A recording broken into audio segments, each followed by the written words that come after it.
ಪ್ರಕರಣಕ್ಕೆ ಸಂಬಂಧಪಟ್ಟಂತೆ ಪ್ರಹ್ಲಾದ್ ಜೋಶಿ ಅವರು ಕೂಡ ರಿಯಾಕ್ಷನ್ ಕೊಟ್ಟಿದ್ದಾರೆ. ಕೇಂದ್ರ ಸಚಿವ ಪ್ರಹ್ಲಾದ್ ಜೋಶಿ ಹೇಳಿದ್ದೇನು ಅನ್ನೋದರ ಡೀಟೇಲ್ಸ್ ನೋಡ್ತಾ ಹೋಗೋದಾದ್ರೆ, ಮೈಸೂರಿನ ಗಲಭೆ ಅದು ಪೂರ್ವ ನಿಯೋಜಿತ ಮತಾಂಧ ಶಕ್ತಿಗಳಿಗೆ ಕಾಂಗ್ರೆಸ್ ಸರ್ಕಾರ ಕುಮ್ಮಕ್ಕು ಕೊಡ್ತಾ ಇದೆ ಅಂತ ಸರ್ಕಾರದ ವಿರುದ್ಧ ವಾಗ್ದಾಳಿಯನ್ನು ನಡೆಸಿದ್ದಾರೆ. ಹಾಗೆ RSS ಬಗ್ಗೆ ಮಾತಾಡಬೇಕಾದ್ರೆ ಎಚ್ಚರಿಕೆ ಇರಲಿ, RSS ಕೈವಾಡ ಅಂತ ಹೇಳಿದ್ರಲ್ಲ ಈ ಕೆಪಿಸಿಸಿ ವಕ್ತಾರ ಲಕ್ಷ್ಮಣ್, ಅವರಿಗೆ ತಿರುಗೇಟು ಕೊಡೋ ಕೆಲಸವನ್ನ ಕೂಡ ಮಾಡಿದ್ದಾರೆ.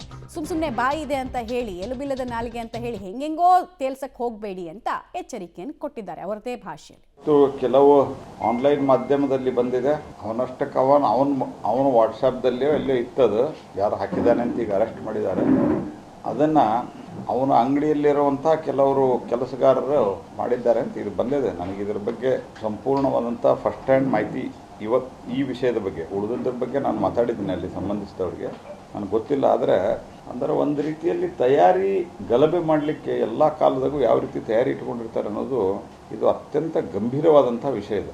ಹಾಗಾಗಿ ಇವತ್ತೇನಿವರು ಈ PFI SDPI ಮೇಲೆಲ್ಲ ಏನೋ ಕೇಸ್ಗಳನ್ನು ಹಿಂತಕ್ಕೊಂಡ್ರು, ಅವರಿಗೆ ಹುಬ್ಬಳ್ಳಿಯ ಗಲಭೆಯಲ್ಲಿನ ಕೇಸ್ ಹಿಂತಕ್ಕೊಂಡ್ರು, ಇದೆಲ್ಲವೂ ಒಂದು ರೀತಿಯಲ್ಲಿ ಅವರಿಗೆ ದೊಡ್ಡ ಪ್ರಮಾಣದಲ್ಲಿ ಕುಮ್ಮಕ್ಕು ಸಿಗ್ತಾ ಇದೆ.